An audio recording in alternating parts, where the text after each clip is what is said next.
Why is it that despite so much talk on cyber war, cyber attacks, especially in the last few years, that you're finding that such few countries are building either cyber commands or serious capabilities for it? In simple terms, we see a split in two camps. On the one camp, we have the United States and also now the UK with their more recently established National Cyber Force. The other camp is China, Russia, Iran, North Korea, and others operating in this space. As you mentioned, the US and China are probably the most sophisticated actors in cyber warfare and cyber defense. But what can other governments here do? Max is a senior researcher at the Center for Security Studies at ETH Zurich, co-director of Virtual Roots, the European Cyber Conflict Research Initiative. In 2022, Max wrote No Shortcuts, Why States Struggle to Develop a Military Cyber Force, and now most recently, author of Ransom War, How Cybercrime Became a Threat to National Security.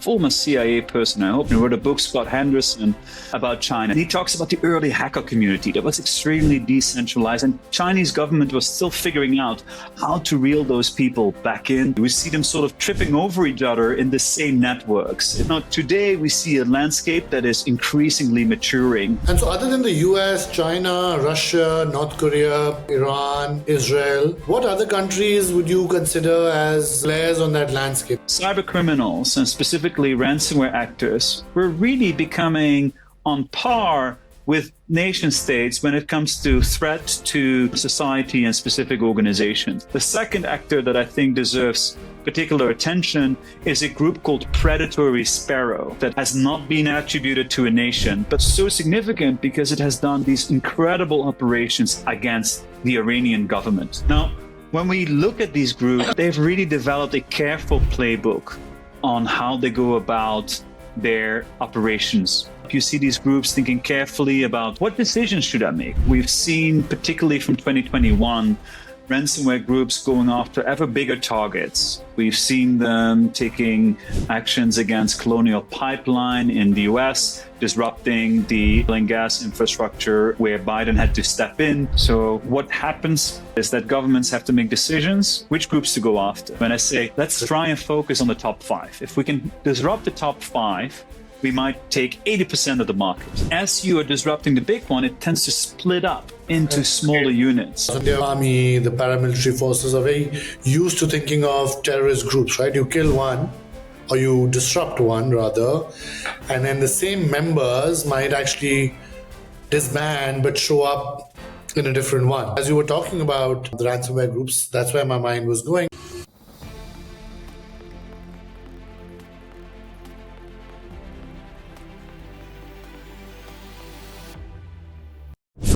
Hello and welcome to today's episode of the Great Tech Game podcast, where we bring you some of the world's best thinkers at the intersection of technology, geopolitics, history, and global affairs. And today I'm excited to have with me Max Smeets. Max is a senior researcher at the Center for Security Studies at ETH Zurich, co-director of Virtual Roots, which earlier used to be known as the European Cyber Conflict Research Initiative. So Max, you've definitely made it easier to say, and the European Cyber Conflict Research Incubator. He's the author of at least 2 great books that I've read, and then several other edited volumes and other pieces of work that we're going to draw upon. In 2022, Max wrote No Shortcuts, Why States Struggle to Develop a Military Cyber Force. He's been co-editor of Deter, Disrupt, or Deceive, Assessing Cyber Conflict as an Intelligence Contest, and Cyberspace and Instability, both of which I think came out in 2023. And now most recently, and congratulations is due on this front, Max, author of Ransom War, How Cybercrime Became a Threat to National Security, which should be out in February 2025. So Max is also an affiliate at the Stanford University's Center for International Security and Cooperation, and an associate fellow at the Royal United Service Institute, RUSI. He also lectures widely on cyber warfare and defense as part of the senior officer course at the NATO Defense College in Rome. And as we pursue this series of episodes on the future of war and how technology is often shaping the future of war, I'm delighted to welcome Max to the podcast. Welcome, Max. Thanks so much for having me. And it's so excited to be on this podcast. This is the first time, actually, that I will be talking both about no shortcuts and ransomware. So it's going to be a quite interesting intellectual comparative exercise that we're going to undertake today. No, good. We'll literally keep you on your feet. Exactly.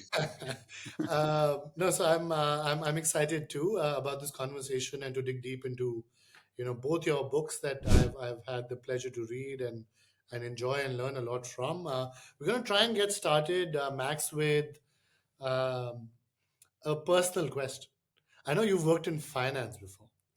And as someone who's been in the venture capital and startup world for over a decade, but now also wears a second hat, doing the kind of things we're doing today, I wanted to first start off and ask you, what prompted that switch from finance to the world of cyber warfare and cyber crime and ransomware?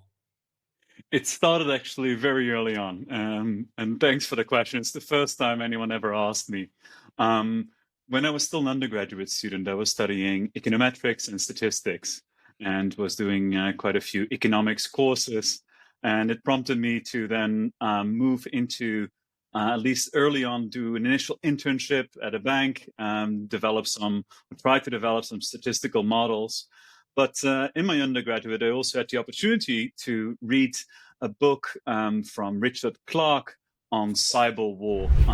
And this was my sort of first kind of time that I had access to the ideas about cyber conflict and security. I really liked it. I then submitted a poster for this for a student session. And then, as I moved on for my master's, I again continued to focus actually on cybersecurity related issues. But after my master's, briefly worked in finance. I wasn't quite sure if the PhD was the right thing for me to do, but reverted back to cyber. So in some ways, these two are not a follow-up of each other, where I worked initially in finance and then moved and saw the light and moved to cyber war and security, but instead they were quite intertwined for my undergraduate and graduate studies. And here we are. You now have seen which path I have sort of definitively taken, because I don't think I'm going back to finance any day soon. No, great. So finance was more of a detour, brief detour. I was wondering whether maybe in your work in the finance world, you had been a victim of maybe a cyber crime or a ransom attack, and maybe that had prompted it. But you had deeper reasons, clearly. No, so good. So let me now start off with your earlier book, Max. No shortcuts. And in that book, you've spoken to, which now I think is a couple of years old, 2022, I think is when it came out. I think one of the things you wrote about is that few states had cyber commands to begin with, and then even fewer actually had the cyber capability worthy of even being called, cyber commands. Very few had the ability to actually conduct cyber operations, as you argued in that book.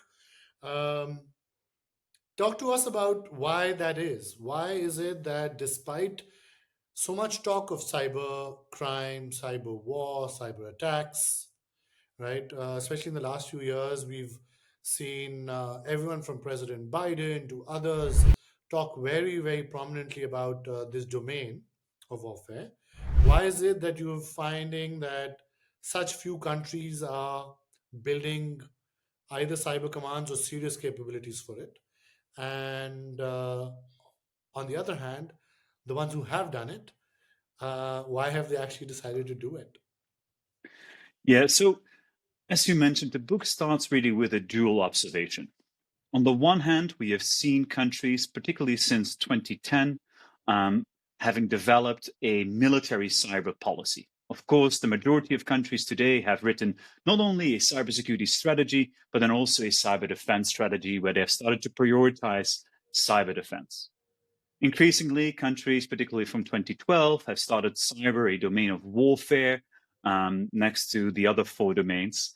And then we also saw the developments of cyber commands, where today the majority of NATO countries have established a cyber command, and roughly 25 to 30 other countries have developed a cyber command, where the commands, at least on paper, is allowed to conduct cyber effect operations. Now, what are cyber effect operations?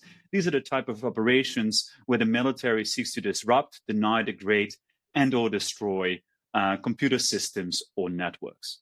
So we have seen that development on paper from a growing number of countries. Of course, not everyone has followed yet.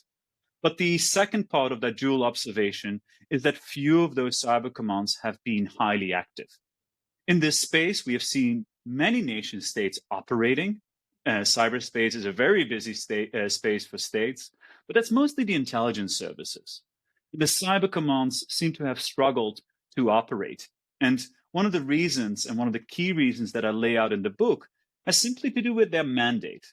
Most of the cyber commands only have a wartime mission, like many militaries across the world, and not a peacetime mission. Now, the problem, however, that this creates for cyber commands in particular is that in peacetime, you still need to recruit your talent, you need to retain your talent, and you need to train your talent. And that's really hard to do when you have such a limited mission set. And secondly, what you often need to do in peacetime for cyber operations is you need to what we call operationally prepare the environment, OPE. Now, many of the cyber commands today don't have this mandate to do. So when wartime starts and when they would have to operate, there are also then serious questions about whether they actually will be able to achieve in that period anything at all, because they may not have the right people, nor have had the chance to prepare themselves for the proper conflict that might take place. And so, why is that? If I can dig deeper on that, if countries realize the importance of it, it's a busy domain, as you're rightly saying. Certain countries are definitely more active than others. Then, for the others, is it that it's a budget allocation issue and the traditional domains of air and land and sea continue to see the biggest budgetary allocations and hence cyber remains the neglected child? Or is it that, I think, as you've also written, conceptually, people are not getting the difference between cyber versus the more traditional domains. Yeah, I think it is the second, right? So, in some ways, treating cyber in the same way as these other domains can be helpful because it might prioritize cyber defense. It might be something like, hey, if cyber is now a domain of warfare like the others, we should start invest in it. We should dedicate resources to it, and we should indeed set up a command structure to deal with this. But at the same time, the danger is indeed that you might draw the analogy too far with the other militaries and not see the distinct differences. And in this case, in a very simple terms, they are significant, right? Like your missiles that are on the shelf don't get bored and leave. But your people, you can't leave them on the shelf and then hoping that in 10 years' time, you Yeah. can use them, especially in this space where many of those people have really great opportunities in the private sector or at other entities. So there is a mindset issue that is certainly there. Now, at the same time, we have to acknowledge that we've seen changes, particularly since 2018. And in many ways, we have now seen a split across countries, particularly in the West, on how they are viewing offensive cyber operations that need to be conducted by the military. And in simple terms, we see a split in two camps. On the one camp, we have the United States and also now the UK with their more recently established National Cyber Force. And on the other end, you see the most other countries, particularly in continental Europe. The split between them is that in the UK and in the US, the cyber commands now do have a peacetime mission. This in the US follows the principle of what is called persistent engagement and defend forward. And in the UK, they're talking about being a responsible cyber power. In these countries, the cyber command is allowed to do effect operations when the need arises. And in their view, that need arises quite frequently because they seek to constantly engage with their adversaries to disrupt their activity and deny them a degree of freedom of action. And the other camp? And the other camp is one which increasingly starts to acknowledge that a growing number of countries are gaining strategic advantage in this space. And they are seeing, China, Russia, Iran, North Korea, and others operating in this space and perhaps not always doing the most severe and disruptive operation that is the equivalent of an armed attack, but they are seeing that cumulatively that these type of operations can have serious consequences. Stealing 1 gigabyte of IP might not make a huge difference, but doing this over a decade repeatedly might allow a country like China to leapfrog militarily in a way that they wouldn't otherwise be able to do so. So they recognize in many ways this impact. You see this also at the NATO level that has now stated that, Article 5 can be triggered also by cumulative operations and no longer single incidents. But at the same time, they are struggling to adjust to that. They're still sticking to sort of old principles, particularly of sort of more static deterrence, in which they seek to respond and signal to these countries as to what behavior is and is not allowed. So there is a bit of a dual dynamic. And in some ways, that is not strange. You would also have to recognize that these countries may not have the same capability than the US and the UK have to operate on an ongoing basis. So they might be a bit careful there, and there might be different interpretations of international law. The US has not been very explicit about this, but the UK has. The UK states that sovereignty as a principle does not apply in cyberspace. That gives them the benefit that they have more freedom of action themselves to operate in different networks. It also creates a certain downside, and that downside is that it is harder for them to call out activity of other countries operating in the UK. Now, that principle, sovereignty as a principle in cyberspace, is one that many other countries, however, do adhere to. And the Netherlands and Germany, for example, have been very explicit about this. And if you were to compare today the US and China and their cyber strategies, you of course mentioned their persistent engagement on the side of the US and the responsible cyber power strategy of the UK. But if you were to compare the US and China's cyber strategy today, of course, we've heard a lot about how, even more recently, we've seen a lot of articles about how the US has been very publicly putting out information that the Chinese are in their telecom networks and in other critical infrastructure. I think the same thing the US had done earlier, calling out the Russians as well. But compare the US and the Chinese cyber strategy for us from your vantage point. How are they evolving and how are they playing into each other's strengths and weaknesses? Yeah, in some ways, we are seeing two very different actors, and in some ways, we are seeing two very similar actors. As you mentioned, these are two countries that are very active in cyberspace in peacetime. This in the US, of course, is not only led by US Cyber Command on the military side, but NSA as well, that had long-term programs spying on a wide range of different entities that Snowden most prominently has revealed.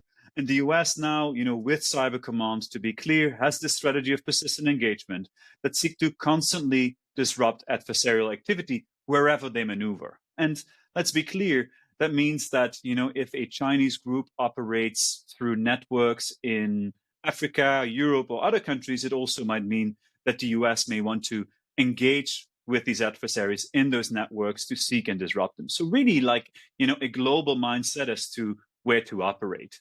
And conducting that disruption there.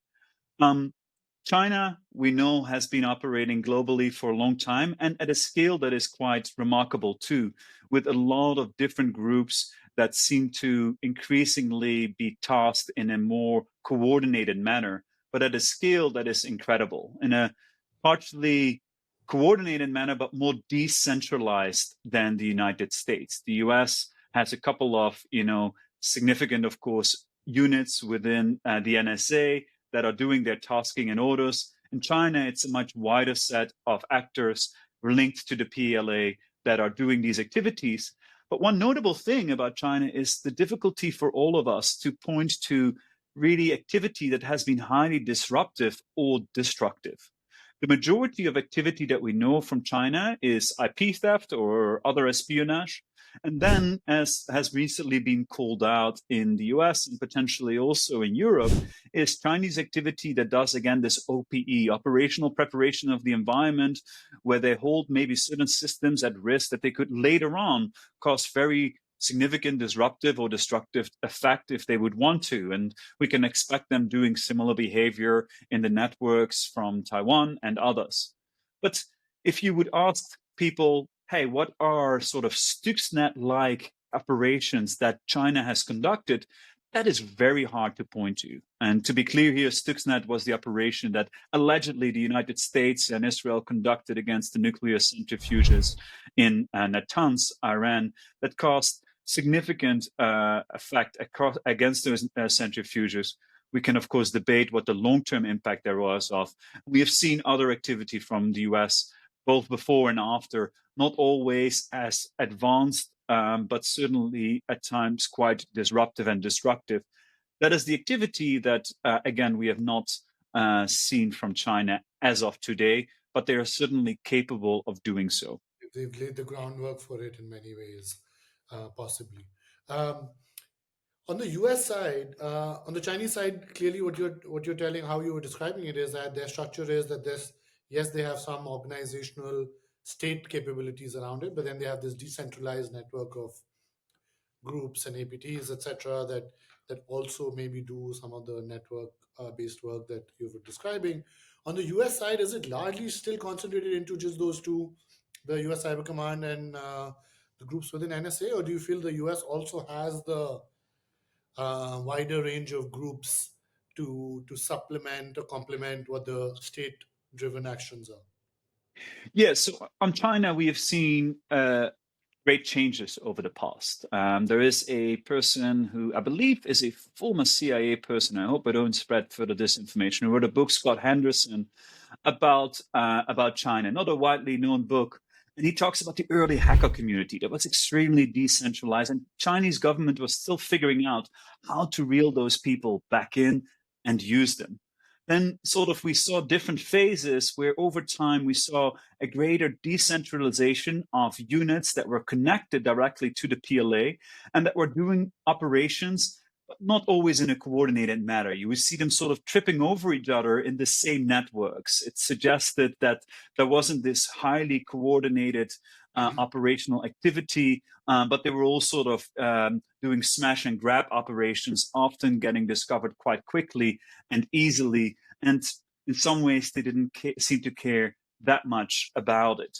Now, today we see a landscape that is increasingly maturing, and there is terrific research that has recently come out from Eugenio Benicasa and Corey Dakota, that also has further elaborated on this ecosystem of Chinese activity, where you see specific units of the PLA having roles, but also universities playing a role in, let it be the assessment of data that is being collected or the identification of vulnerabilities that can be used when targeting systems across the world. So we see this layer cake, or better, maybe ecosystem of different actors that play a role in Chinese offensive cyber operations that is quite complex to unpack, but we are sort of getting different bits and bytes from it, and that showcases a quite remarkable transformation where it's not entirely clear where this is going in the future, but I expect a further centralization and coordination to take place. Now, in the United States, in some ways it looks like, the big two are indeed the NSA and US Cyber Command, but we have to be clear about, the way the US Cyber Command with its cyber mission forces is structured and the way in which the different branches from DoD are also thinking about cyber.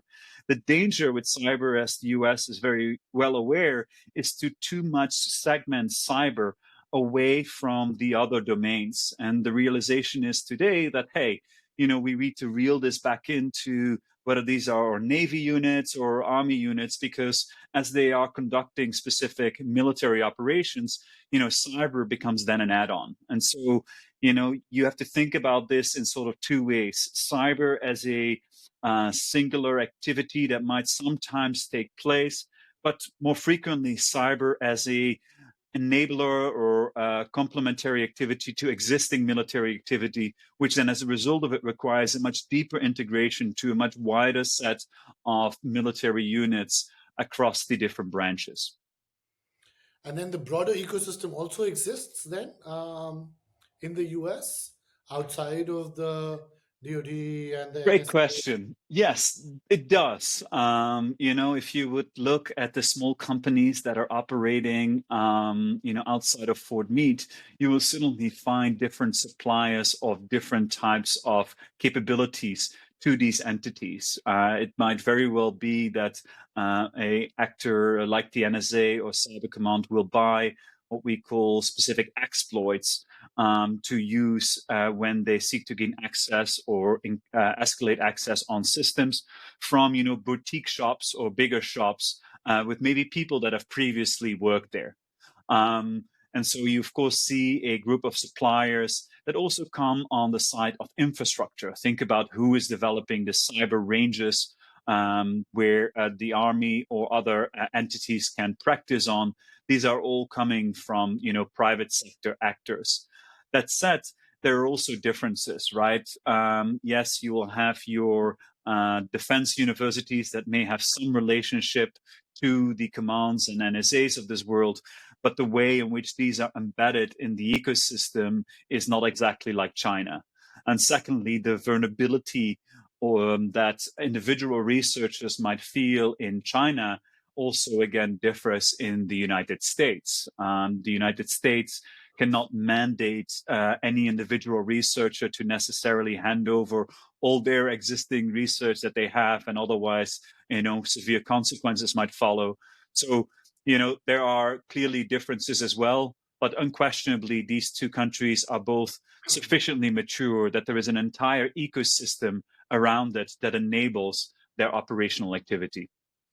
No, great. That's I think that's very helpful to understand. Now, you started to refer to, of course, the capabilities that a country needs to develop. I think the other piece you do in your book very nicely is set up a framework for countries to think about how to effectively build up capacity. Talk to us about that. I know you have a Yeah, nice little acronym for it as well.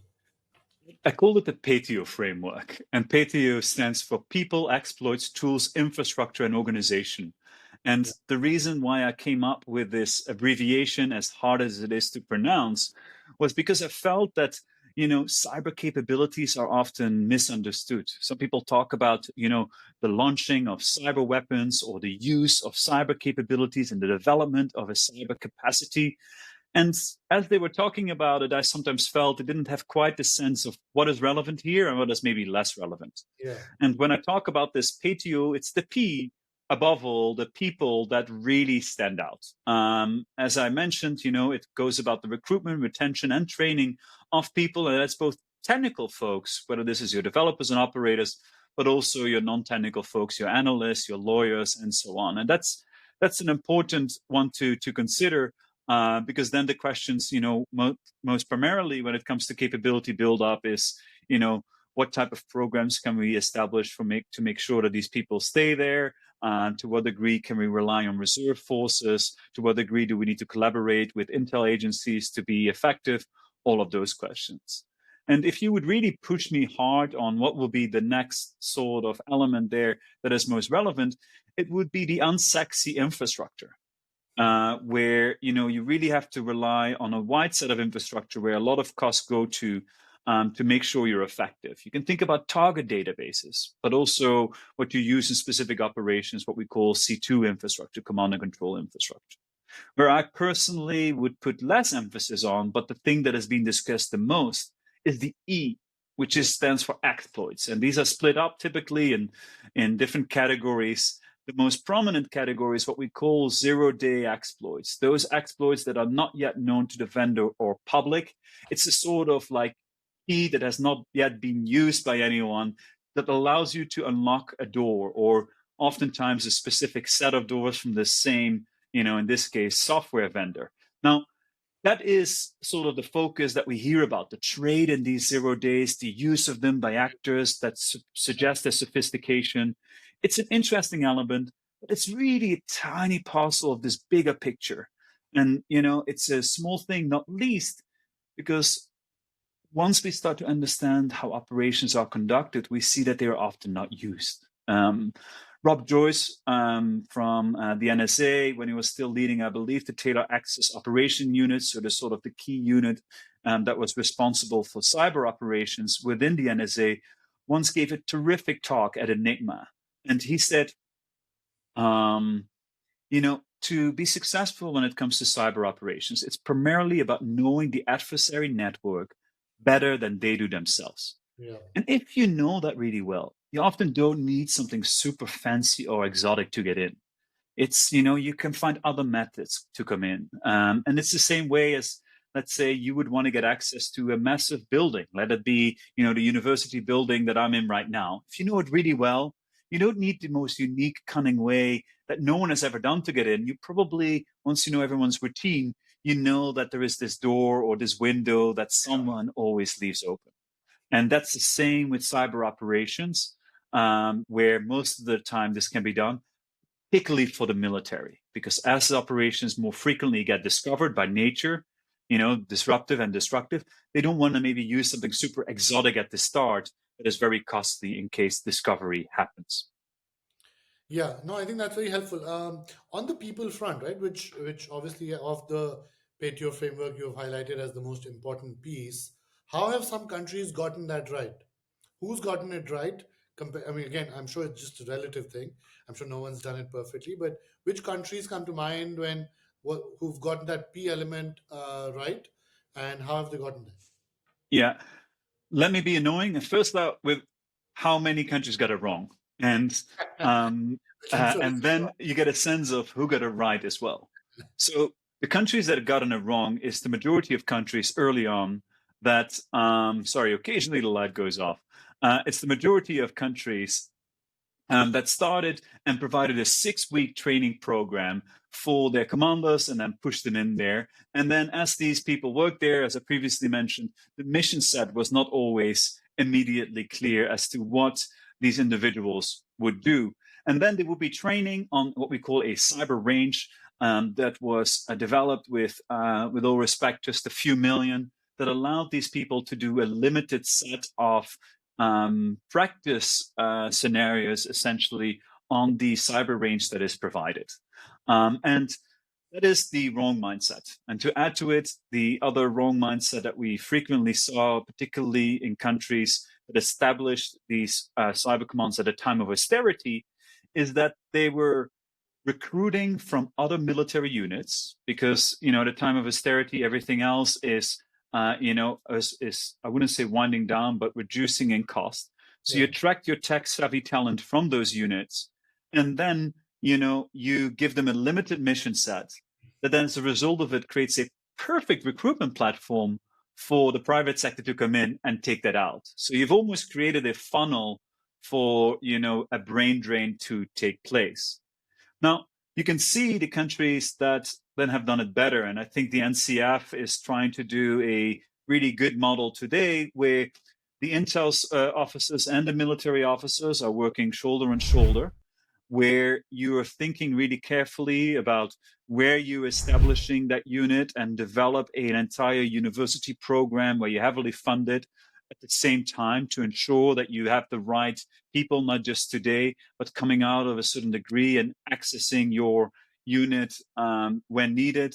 You're thinking carefully and you're taking the time prior or at the time of establishment about your mission and the mission that you have partially already been executing under a different organizational unit, but now under the NCF, and then trying to give that and hand it over when the organization establishes. Unlike some others that you might first establish a command and then think about the strategy. yeah, So there are a couple of good practices there, where a lot of practice that I think is both good and bad has come in is around reserve forces, and it's worth mentioning because it frequently comes up. I think it has been for many countries a positive experience in some ways and more negative in others. Where they have proven to be useful is often on the defensive side, particularly for forensics, where reserve forces, so people who might be currently working in the private sector, come in and help out when the need arises. They've seemed to have become less useful and hard to use on the offensive side. yeah. And that is for a number of reasons. Some practical, hard to get immediate security clearances when needed, but others more structural. And one of the things that comes out, as I've been talking to many operators, related to this element that Rob Joyce mentioned about understanding our adversaries' networks better than they do themselves. That Yeah. requires time. And you, in a simple terms, just coming in when the need arises might not be sufficient. You want to have this long-term access, deep understanding of the networks you're targeting so that you can pull the trigger when the need arises. And that plug and play solution is then a lot harder to implement. Yeah, yeah, yeah. No, that's great. I think you've talked about, I think, the talent piece now in great depth, Max. You've also mentioned that governments find it hard to recruit and then often retain, right? Often the good talent might go to the private sector where it'll earn much more as well, and in some cases remain busier and have more challenging work. Are there other challenges you've seen governments face that are really crippling their ability or holding them back, even if they want to build out a stronger cyber force? Well, one of the things that I noticed today, where occasionally I'm asked about the training programs that specific cyber commands are developing, and admittedly, it's not an easy one, is how to replicate the required skills needed. So, what is the case is that often the best people that work in these organizations have developed their skills in somewhat unconventional way. It isn't that they went through a year-long program and they became a world-class hacker, not even a 3-year-long program. No, it is that they went to a summer camp when they were 16 or got introduced to them by their father or mother. And then they, acquired these other skills when they maybe were in uni, then dropped out, then Yeah, spent a year in another organization, and then, maybe done yeah, some random activity on the side. And all of that combined, gives them a unique understanding of, I don't know, Ubuntu or some, Chrome servers and whatever it might be. And, you know, when you then think about cyber commands that seek to operate often in a much more structural manner with a clear, patterns and routines of behavior, where you want to develop certain standard practices for good reason, you want to create a degree of predictability and routine within your command system. It's also then hard to both give certain individuals the flexibility to learn. yeah, Secondly, give individuals the right program to develop their skills in a way that is useful for the organization. So this is really challenging. It typically requires also, it's sort of, I don't know, maybe the tech rule, 80-20 rule. Hey, 80% we give you a structured program, yeah. 20% we trust that you know what to do and we all happily fund it. You want to go to this event? Okay, you can go. That is not an easy principle to push through when you have to go and ask the higher ups in the bureaucracy for money. That's right. You've also in your book now mentioned the two by two matrix. You figured out different frameworks to assess where nation states stand in their progress. So talk to us about that and give us a landscape. Who's doing Yeah. well, who's not, and on what dimensions. Yeah, the 2 by 2 is a simple framework to think about where different countries stand. And it is, on the one hand, about how resourceful are countries. Resourceful, then, broadly defined, looking at these categories of the PITO framework. But then it's also about how constrained they are. And, the perhaps most dangerous actors in this space are those that are highly resourceful and lack constraints, especially if they are your adversary. And the country that I've pointed out there is Russia, one that we haven't talked about today, but of course has received a lot of attention in recent years and before that, but most clearly with the further invasion of Ukraine. But it has conducted a series of operations for, decades now, where you sometimes wonder if there was any collateral damage assessment done before, who signed off on this. But at the same time, we've seen them also being highly cunning in the way that they at times seek to enhance plausible deniability or put the blame on others. We have seen a case that is called, for instance, Olympic Destroyer, where Russia pretended to be North Korea and where some, at least early assessments, thought and actually attributed it to North Korea, but it was the Russians. Um, and that would be one of those countries that are in that category. And what I discuss in the book is, though, that the majority of countries that have established a cyber command are in that bucket of the other bucket extreme, that are low resources and highly constrained, for the reasons that I mentioned previously. Yeah. Which are those countries that are low resources and high constraints, for example? It's let's take Belgium or Estonia or even the Netherlands, where I'm from, a country that is known for its enormously skillful intel services that have done pulled off some amazing cyber operations. When you look at their cyber command, you will see a command that is has its hands tied. Former Commander Edino Bukado Silvan in interviews stated, there is a lack of opportunity for some of the people to be truly creative, um, and also have limited investment in cyber ranges and other things. So it's one of those countries for me, not only because I'm from it, but that is sort of contradictory when many people hear it the first time, because they've heard about the almost stunts that some of the intelligence services have pulled off, but forget that these operate separately, or in large part separately, from the cyber command.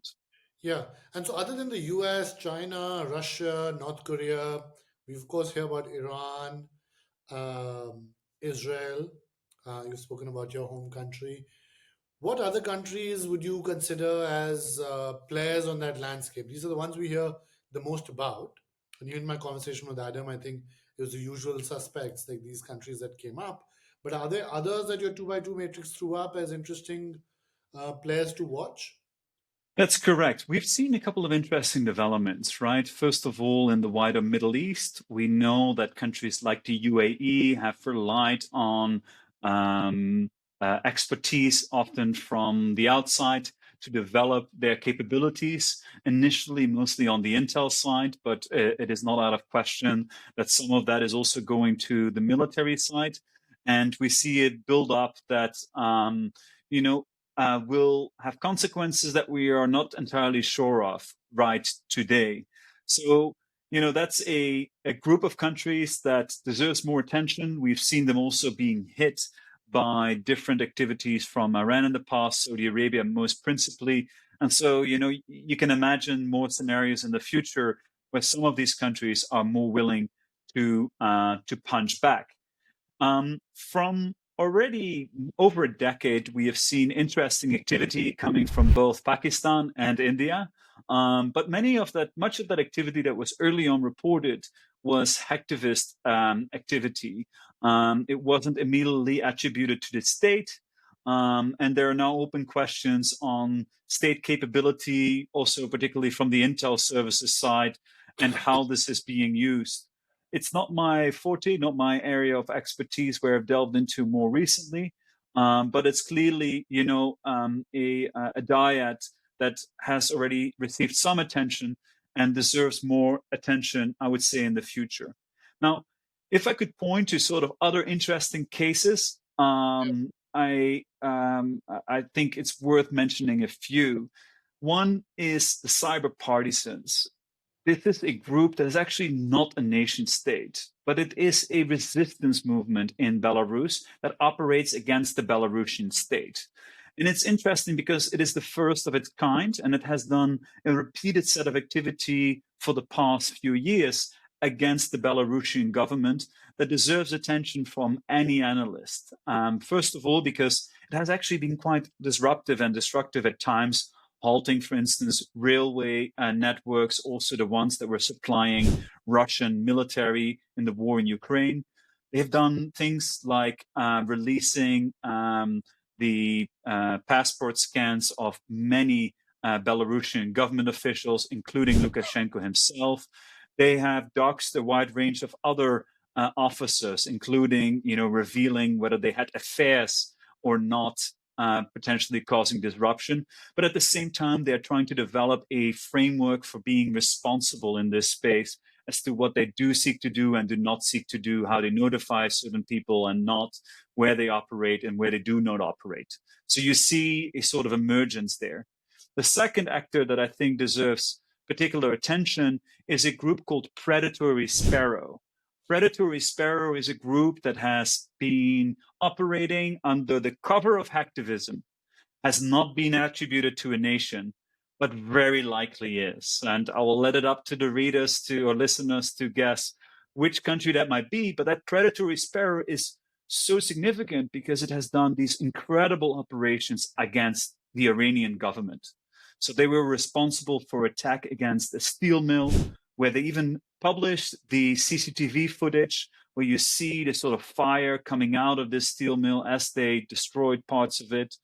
They are responsible for attacks against other oil and gas infrastructure, but notably then prior to doing this, notified the fire brigades and I believe also the ambulances that they should get petrol before doing it. They've been doing a wide set of activities that, you certainly might question whether these are allowed in peacetime. But for any analyst, really require a deeper analysis that is deserving, again, of more attention. Yeah, yeah. No, I think great that you brought up the non-state actors, of course, right? Often with some links, either denied or otherwise with states. Because I think that gives us a great segue to move on also to your latest book, Ransom War. Um, I want to let you talk about it first, Sure. and then we'll maybe dig into some specific questions I have for you. But tell us one, why this book, why this is timely for today, according to you. Obviously, it is, I think. But I want to hear from you why you think it's timely and important, and give us the overall thesis. Yeah, sure. And it might go back to your very first question, right? How did I get into this space? I started, really looking into this and looking at nation state activity. And I wasn't someone that moved into this, after my studies, but I, almost from the start of being a student, I was interested in cyber warfare and what these countries were doing. And develop that accumulates also then into No Shortcuts as a book. But for a long time I've been in this space of engaging with military officials, with intel officials, with understanding what they've been doing, how they are organized. And then I finished the book and I was like, okay, I've been engaging a lot with NATO officials too. Maybe I'll do a follow-on book on NATO specifically, or I do a book that focuses a bit more on the why. But then what was pulling me back was a assessment of the existing cyber landscape that had notably changed in the past few years, where cyber criminals and specifically ransomware actors were really becoming on par with nation states when it comes to threat to society and specific organizations. And I felt it hadn't received adequate attention from experts in the field Yeah. writing on that. No academic book really really unpacked this threat in a way that I thought was particularly useful to understand the nation state element, and very few academic articles written on it. So I delved into that, and you know it it it's been a fascinating journey. So to start here, let's unpack why I think it's really important to look at them. We've seen, particularly from 2021, ransomware groups going after ever bigger targets on a more repeated basis. We've seen them taking actions against Colonial Pipeline in the US, disrupting the oil and gas infrastructure where Biden had to step in. We have seen them operating in Costa Rica, where the first time a government declared a state of war and a state of emergency against a cyber attack, where even today, the government is still working through some of the issues that they had from those ransomware operations. We've seen them targeting massive suppliers of software, Kaseya and others, with increasingly high demands. that really make it a national security threat. Where, to be clear, like governments having to prioritize it. And one indicator that I provided was from the UK government, where in 2022, the majority of COBRA meetings, so these are national security emergency meetings, were actually about ransomware compared to any other incident. But then at the same time, whilst it has these sort of big national consequences, what I've also, noticed is that often the most vulnerable are the targets. We can think about individuals that really suffer the consequences from it. We see healthcare institutions being frequently hit, and then often when they do not pay up. In one case, a ransomware group then leaked the photos of female breast cancer patients, which of course causes enormous psychological harm to those individuals. We've seen similarly tragic incidents taking place really across the world. So I felt it deserved attention. Yeah, and of course, many now policy makers, I think people from the field are highlighting the extent of this. I think even I think Ann Newberg had a piece in the FT talking about the size and scale of the ransomware, both the demands and the payments being made, now running into billions. Now, of course, I think it's very important to highlight that because I think in many quarters I find that other policymakers tend to think of this as a very low level threat in the scheme of things in national security. And so I think it's very important to have a book deal with it in a systematic way because I think people tend to think of it as crime and not national security, right? So crime but not war. I don't know if that's the impression you've also gotten from folks, but that's the impression sometimes I've gotten. Yeah, absolutely. And people also and that's not strange because let's be clear, this was a much more minor issue just even, 6, 7, 8 years ago. The development of ransomware has been significant over the past decade. We saw them, the very first incident of ransomware is actually in the late 80s.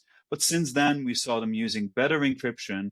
We saw them relying on more methods of payment, whether this is the reliance on cryptocurrency like Bitcoin.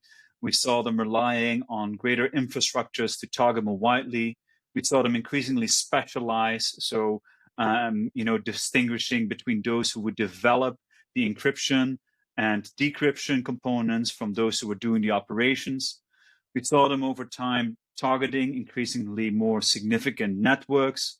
We saw them also over time implementing multiple forms of extortion, where they were moving away from just encrypting people's data towards Yeah. also stealing it or threatening with follow on attacks.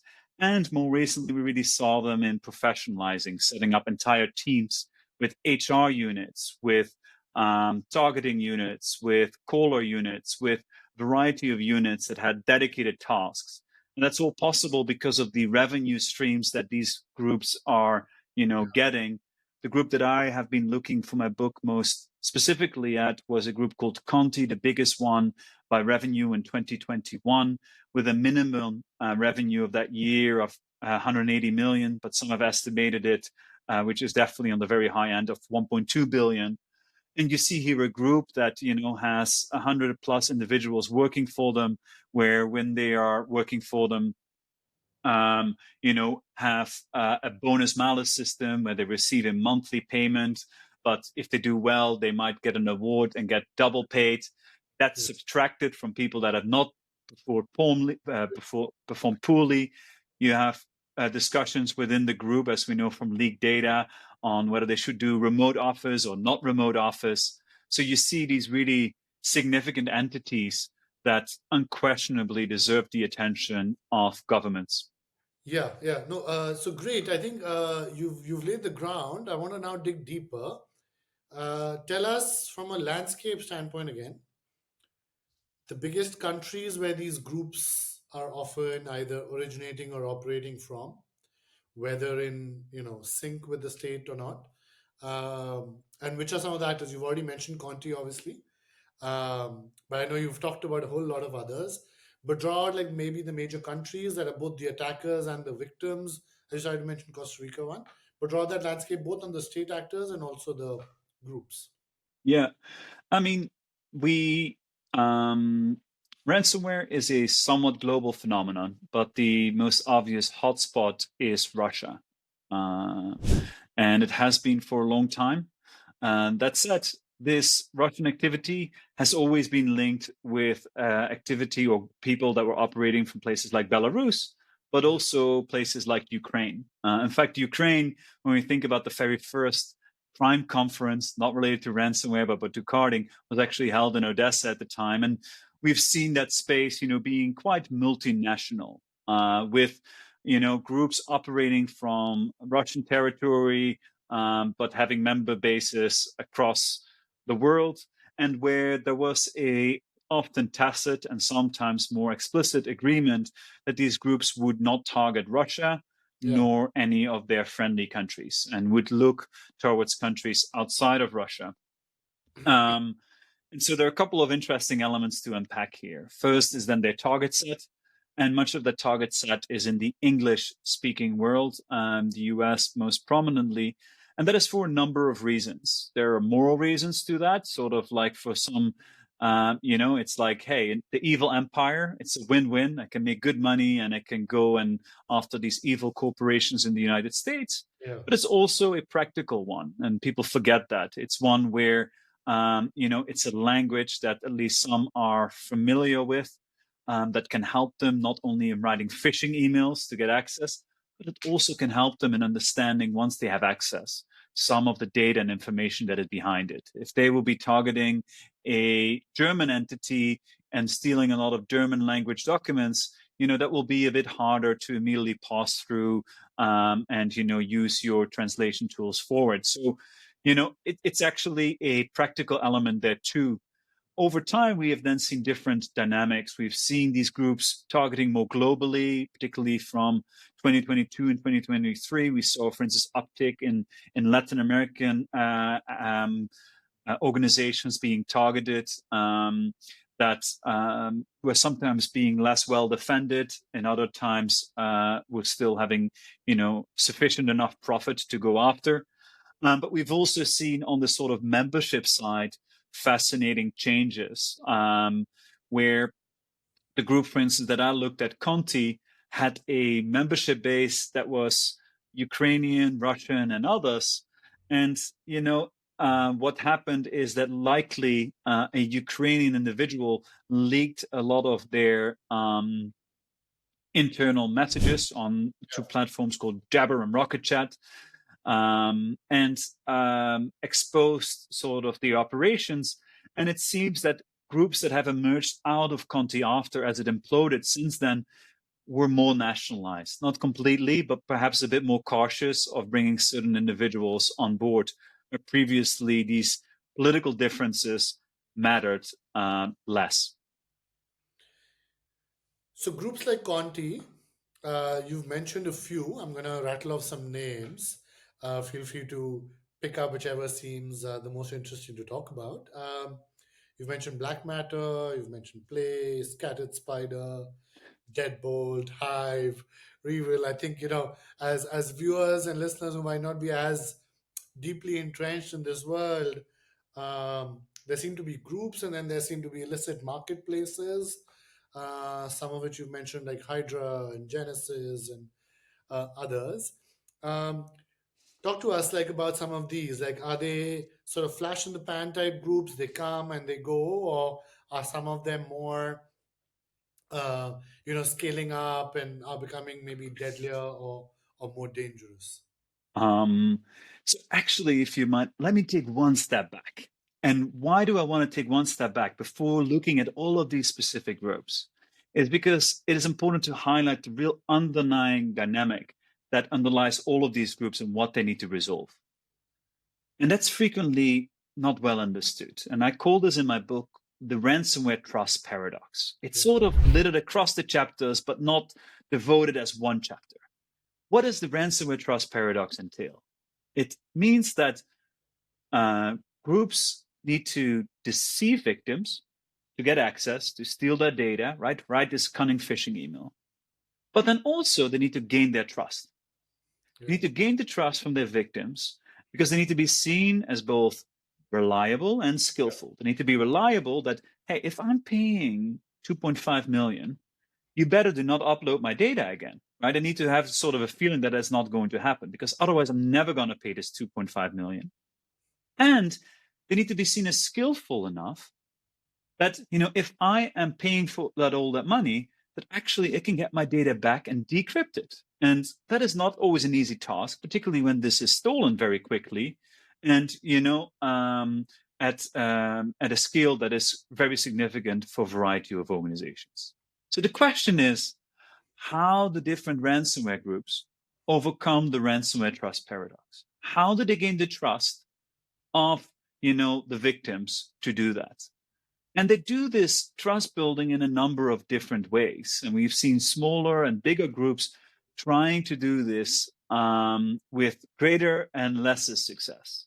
One of the ways in which they seek to do this is through simply demonstrating their capability. It's like a car shop that allows you to drive, the car before you buy it to showcase this is a great model. And Yeah. what ransomware groups, for instance, do is they say, hey, here, ask me any file, and I will provide you the decryptor for free, which is a showcasing of that they are capable of doing this. Yeah. They also, at the same time, rely on business practices of being very clear in their communication, right? Enhance their transparency, saying that they have a 24/7 service. Groups like CLOP do this, or groups like 8base having a frequently asked questions page. If you're a victim, we very clearly lay out to you what you can expect. But one of the key ways in which they do this too is through reputation and branding management. And that's a quite interesting dynamic because, here you see these groups that essentially rely on having done many operations before. And as they have done these many operations and many people writing also on them, they lean on that to say, hey, see with those victims, Yeah. they got their data maybe back. This will happen to you as well. The worst thing that can happen to these groups is that actually the first 10 search results on Google say that they are unreliable because then they need to rebrand. And, some of that dynamic plays into the changes that we have seen over the past few years, where we've seen both a quicker turnaround of new brands or old brands dying and new brands being established, in part also with the cycle of writing that is currently going on. Yeah. Um, let's talk about since you started to talk about them also is the Conti group a little bit more in detail, right? You have a framework that you call the MOB or the mob framework, as we were talking about earlier as well. Um, tell us about that framework and how that applies, let's say, in the case of the Conti group. Yeah. And so, perhaps like no shortcuts, I thought maybe this book needs a framework too. But quite frankly, I think in this book, it's even more important. It's this sort of way in which we can analyze different groups across their modus operandi. So their operational playbook, how do they go about conducting their operations? The organizational structure, to what degree do they do these things in-house, but to what degree do they outsource them, to what degree are they a small large organization, etc. And then the B, the branding and reputation, which is the one that has been least focused on, but I think it's one of the most important elements, both for understanding these groups and how they overcome the ransomware trust paradox, but also, and this might be something to touch upon later, how we need to think about disrupting these groups as well. Yeah.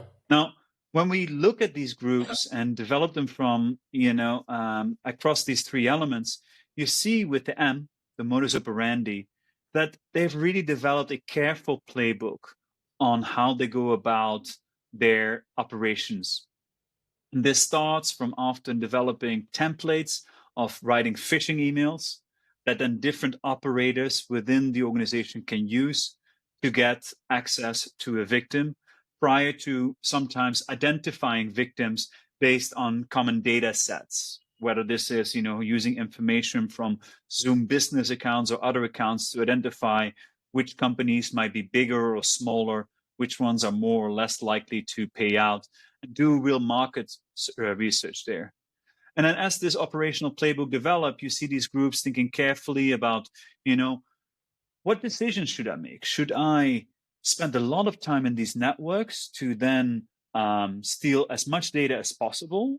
Um, or should I do a smash and grab? Be quick, steal less data. And what will be the trade offs? I'm more likely to get detected when I stay um, Oh, longer in their networks. But at the same time, I can extort them better if I do so. And you see them thinking about that, sometimes changing that over time as they maybe get more skillful or not. You see, these groups thinking carefully then on encryption. Do I encrypt, entire files, or do I encrypt only parts of files because that is quicker? Decisions there are made, and then you will have the negotiation process that is often done within or by a specific other unit of these ransomware groups, all the way to the payout, where you think about the money mules that you're using, the cryptocurrency tumblers that you're using to obscure the funds that you've received, and then you think about the often forgotten part, the reinvestment. How much am I going to reinvest this in, first of all, ransomware activity? And second of all, how much am I going to reinvest this in non-ransomware related activity as well? So yeah, it's quite a remarkable cycle that these groups are going through, and where they have become more structured over time. Organizationally, these groups operate differently. And we have a tendency to talk about the trends in ransomware as if they're all the same. But we should think about them in the same way as companies. But some companies are small, some companies are boutique. They do three things a year, but they do them well. We see this with ransomware. One of the groups that has come out of Conti called Royal sort of fits that. It's a small unit, but when they go after targets, they tend to have a really, extort them sort of sadly properly.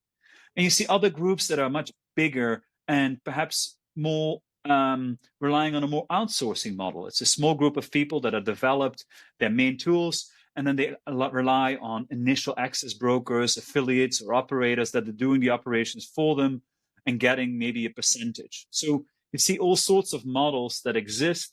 The yeah, case of Conti was one where a lot of things were taking place in-house, where you try to have a sort of structure that was similar to that you would find in a startup, and where over time, as the organization grows, they were adding more and more units that could help them professionalize their operations. And with Conti, you even saw discussions of where to establish an office space and whether they should do this at all, whether they should have two offices in St. Petersburg or not, and what would be the trade-offs there of certain people working remotely or not, which gives you also a sense of maybe their willingness to be vulnerable to co-optation by the state or not, and so on. So really remarkable practices. What we know from the leaks at the same time is, let's not glorify these groups. First, let's not glorify their activities and their impact in any way, but also um, the reality is that the majority of their things are very mundane tasks, right? This is, the boring sifting through documents. This is the trying out things that fail. This is the churn. You see a very high burnout rate within these organizations, people leaving. yeah, You see a degree of disorganization. It's a remarkable set of people there working together, all behind personas. yeah.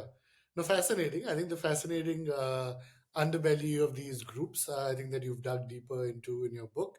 The other piece for our listeners, I want you to draw out is, most people are familiar with how traditional war plays out, right? Whether it's through tanks or missiles or, people are familiar with traditional war, how it plays out. Draw out, you can have a pick, right? Or you can do a mix and match of how war, in the case of ransom war, plays out. Starting, you've already told us how the planning sometimes work, but maybe draw out, an example for us where the attack is happening, how the attack actually plays out, how the response then plays out, uh, to the time when it actually maybe concludes. What does that look like? Yeah, it it starts off with the most often simplest of ways to do this, which is by a phishing email. That's 85% of the time that this is done by a group. And, you know, they might not immediately go after the administrator of an organization. So this will be a phishing email, and there are templates that, for instance, are what they will have an Amazon template that is what people love clicking on gift vouchers. So it's like, $100 from Amazon. You're like, who doesn't want $100 from Amazon? Click on it. And that's the early access point. And, you know, what we should think of this is people think that this happens at midnight, but no. When they are doing their operations, this is typically done from 9 to 5 or, whatever, from 8 to 6. It's a work day, right?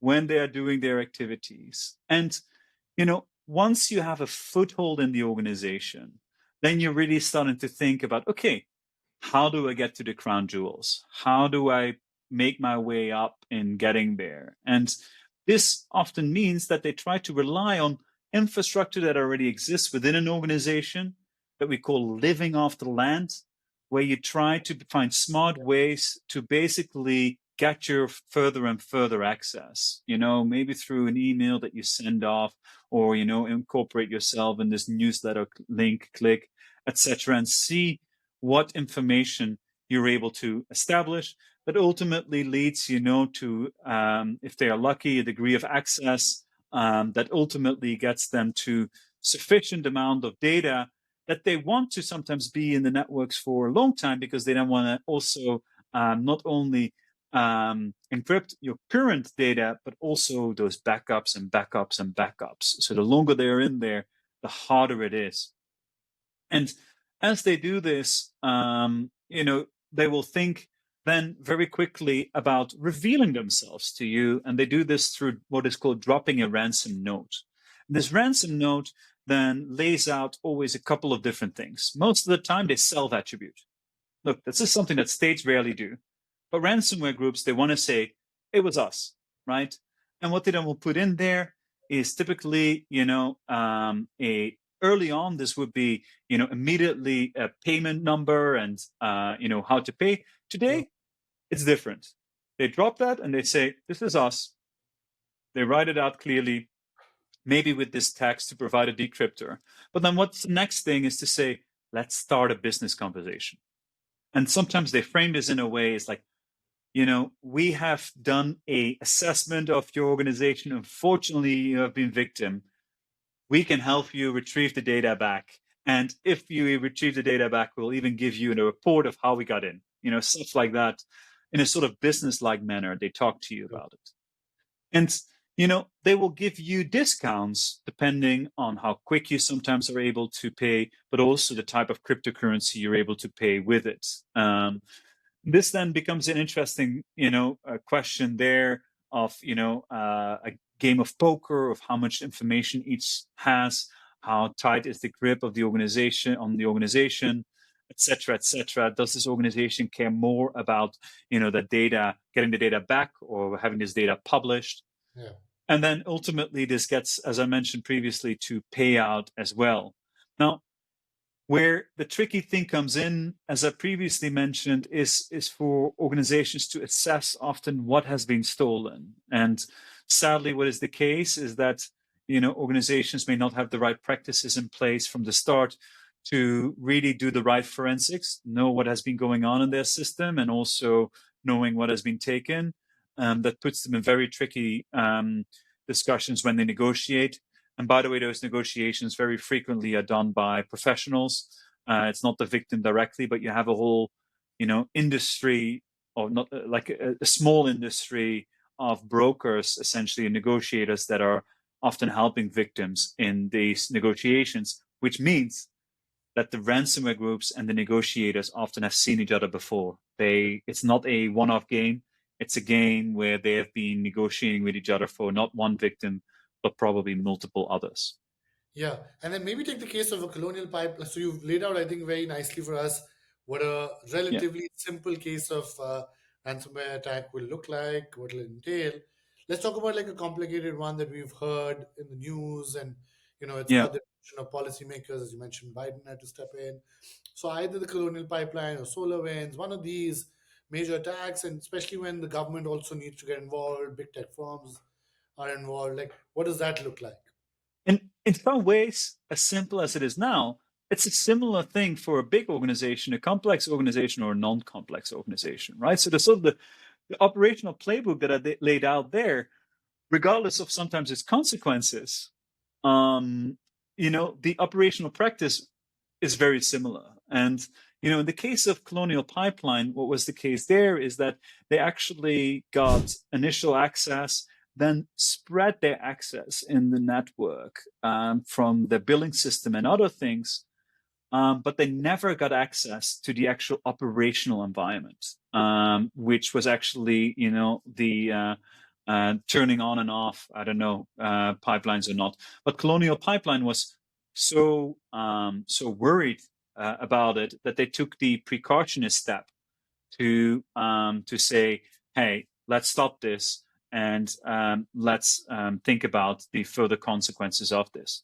And then when you see a case like this happening, it showcases the significant nation state consequences that this can have. Here is a company that most people before the incident had never heard of before, right? And they don't need to because it's not a consumer focused thing. But that then suddenly, is hit by a ransomware attack that has to think carefully about their negotiations with the victim, because clearly every day that they do not operate has major consequences for the country, or at least part of the East Coast. Yeah. And having to make questions on whether they do or do not pay. And clearly, in this case, it was of such a national security consequence that indeed Biden stepped up with his executive order to make sure that at least the oil and gas was running through trucks and other services in the country, but also that it becomes now such a high nation state priority that you put yourself on the radar of the cyber commands, the NSAs, and the other services of this world to maybe help disrupt this specific group. And then as a result of it, there is a bit of a balance for these groups on how um, they want to be impactful. They want to go after the biggest targets, but they not always want to go after the most significant targets in the world because it draws too much attention to them. Yeah. And what we know in the case of Colonial Pipeline is Too often. Yeah. of yeah, and here we see a case that is also relevant because it showcases the human psychology, right? The second, third order effects. You see these long queues, I believe, with Colonial Pipeline, mostly in Georgia, where everyone suddenly hears about it, reads one news thing, and it worsens it. It's like suddenly everyone starts hoarding like petrol. Yeah. Would have maybe been okay, but now you've got this issue going on. You can see, and I don't want to create too much of doom scenarios, but you can see the type of other incidents that you could have, runs on banks or other things, from incidents where these consequences may not have taken place.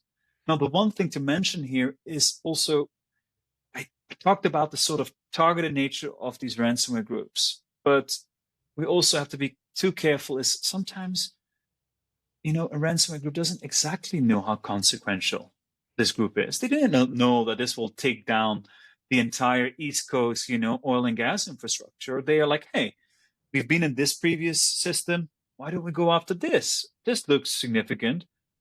Let's give it a try. And only after they sometimes realize what they have done. And it seems that, that might have been the case there as well with DarkSide. Too, it led certainly to their downfall. So, looking back, they may have decided on maybe going after some different targets. Yeah, because the FBI goes after them eventually and Exactly, tries seizing to. their cryptocurrency. I have to double check, but I believe that quite a few, which is a unique case, quite a bit of their cryptocurrency was re-seized and Yeah. given back. But the percentage of that, I don't know, but it was a significant amount that was retraced, um, and that's definitely remarkable. Yes, Yeah. Yeah. not common. Not common. Correct. Let's talk about what governments can actually do. Right now, of course, the U.S. government, the U.S. Cyber Command, the FBI. the NSA, like you as you mentioned, the US and China are probably the most sophisticated actors in cyber offense, cyber defense anyways, and that'll apply to ransomware attacks as well, I'm assuming. But what can other governments here do that maybe don't have the kind of sophisticated defense networks, or enforcement mechanisms, or the ability, like the FBI did in that case, to go after the particular group and try and get that money back as a way to show their credentials? So, what can some of the other governments do? I know you have a table that also lists out some of those actions in your book, but talk to us about what governments can do, and then maybe in the second part of this, we can talk about how governments can coordinate as well. Yeah. So actually, I'm working on a new project as well that is a sort of tracker of all government responses ever taken on ransomware, hoping to come out in a month or so. And governments can do a lot, and in many ways have done a lot. And this is not your military, but it's mostly the police forces that have been doing a lot, right, Yeah, in this space. And they've been doing a lot, governments, across the three elements of the mob framework. But most principally, actually, they've been doing a lot against disrupting the modus operandi and disrupting the organizational structure of these groups. yeah, They've hardly been trying to disrupt the branding and reputation of these groups. And, if you would ask me where more needs to be done, it's on that third element. So on the modus operandi, you can think about the most simplest things that we've seen, which is, providing alerts. Hey, this group is now active, and the typical way in which they get access is through these and these methods. That's something you see. All the way up to the chain of operational activity where they might try and take down the command and control server that this group is using, so it's harder to operate. Or, they might go after the cryptocurrency tumblers that is enabling the usage of these illicit funds combined with these tumblers being used for other purposes. Or they might go and provide statements about not paying or paying, or might provide decryptors. So across this entire chain, we can point to incidents where governments have been active.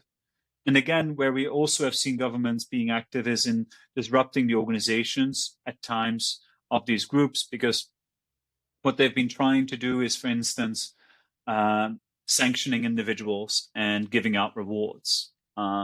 This has been more successful sometimes than others. Where it has been particularly successful is when governments like the one of Russia are willing to cooperate, and those cases are rather unique and incidental. We saw this with a group called R-Evil before the further invasion of Ukraine. We see this happening to a more limited extent now, albeit someone might argue that at least the Ukrainian government has become certainly more cooperative and willing to arrest Ukrainian individuals that are responsible for ransom activity.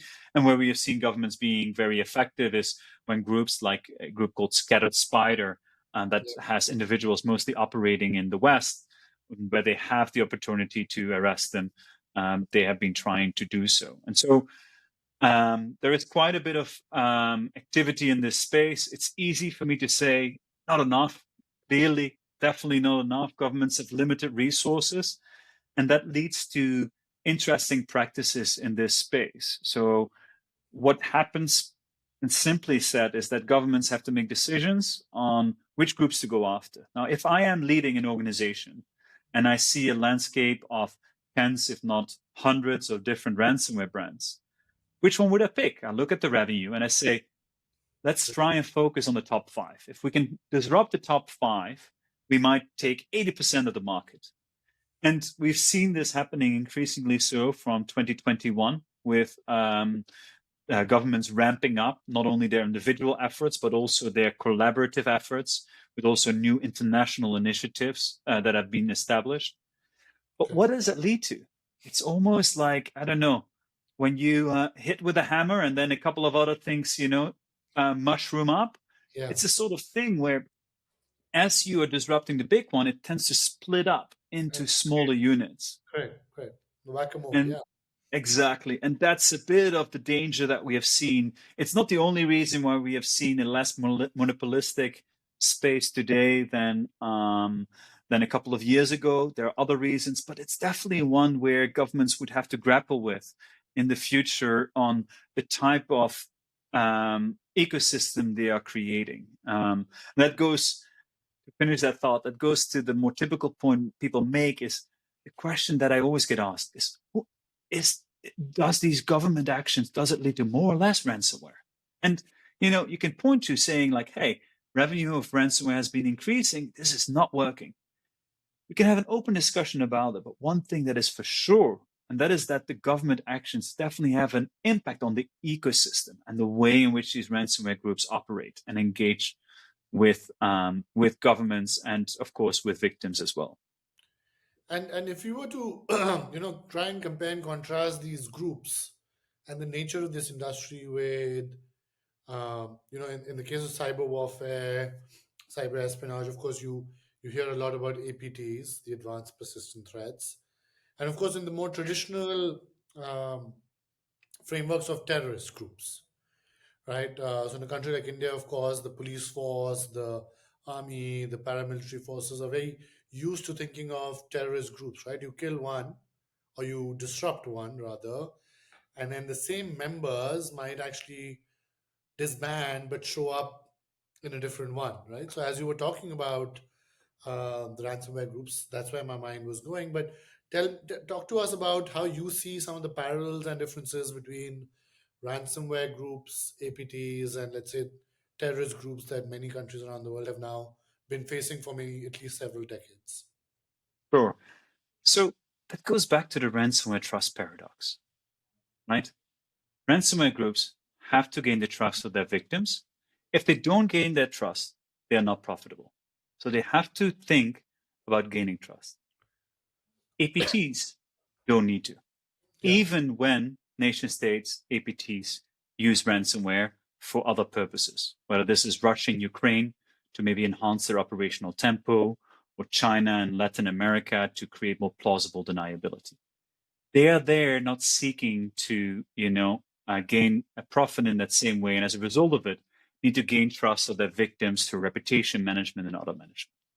And that, as a result of it, also changes the way in which these groups engage with the public.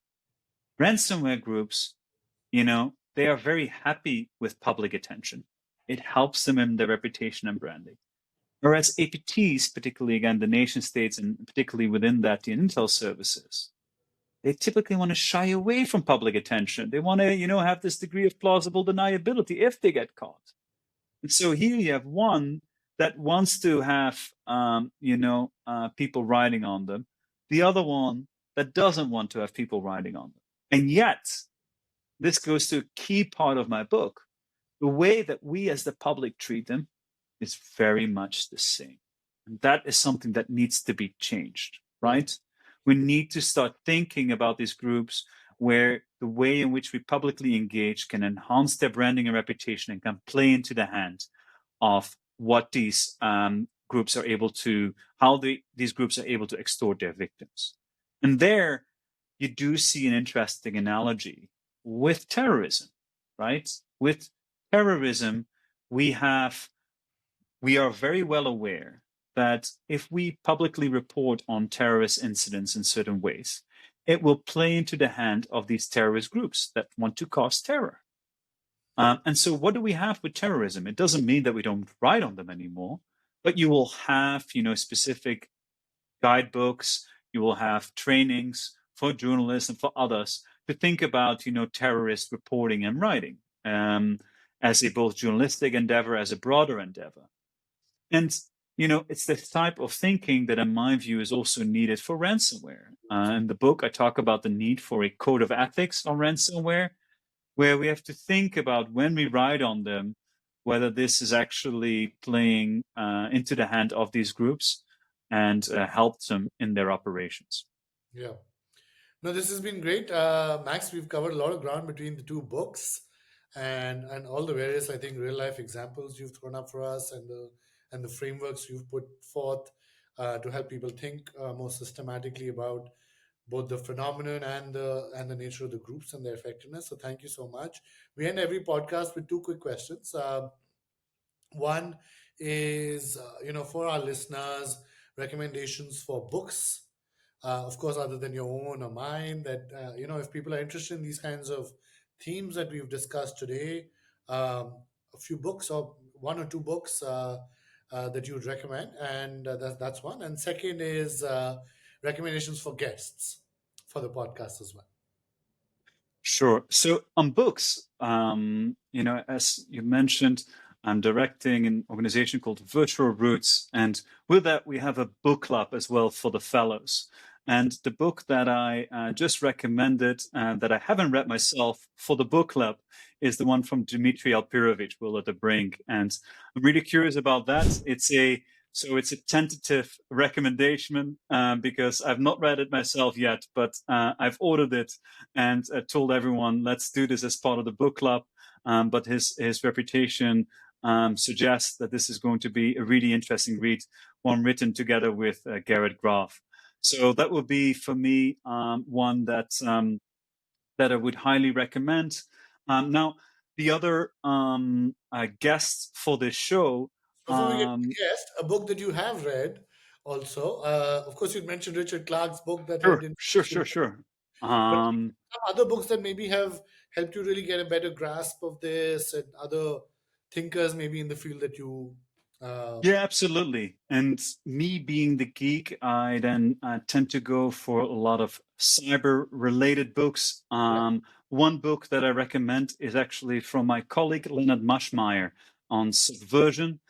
It's a book that provides certainly a different perspective than the one from myself, where it focuses on how practices that are conducted in this space and cyberspace, how they are both similar and different from conventional subversive practices, mostly of Russia, provides a remarkable comparative case study where the argument is that cyber operations actually are hard to conduct and not as useful as some other people think. It's a great read, in addition to another read that has come out at exactly the same time from three U.S. scholars.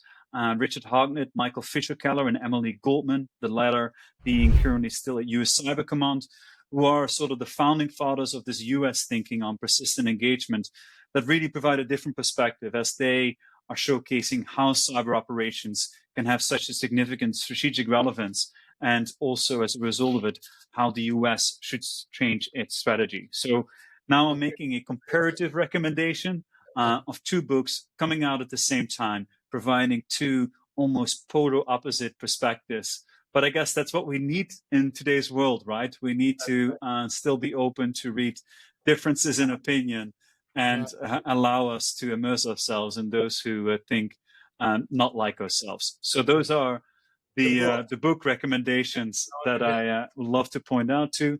Um, and Yes. on the guest, so another plug is I run a media outlet that is called Binding Hook. It's part of Virtual Roots, and with Yep. Binding Hook, we have an essay prize competition that is now together with the New Security Conference on AI and cybersecurity.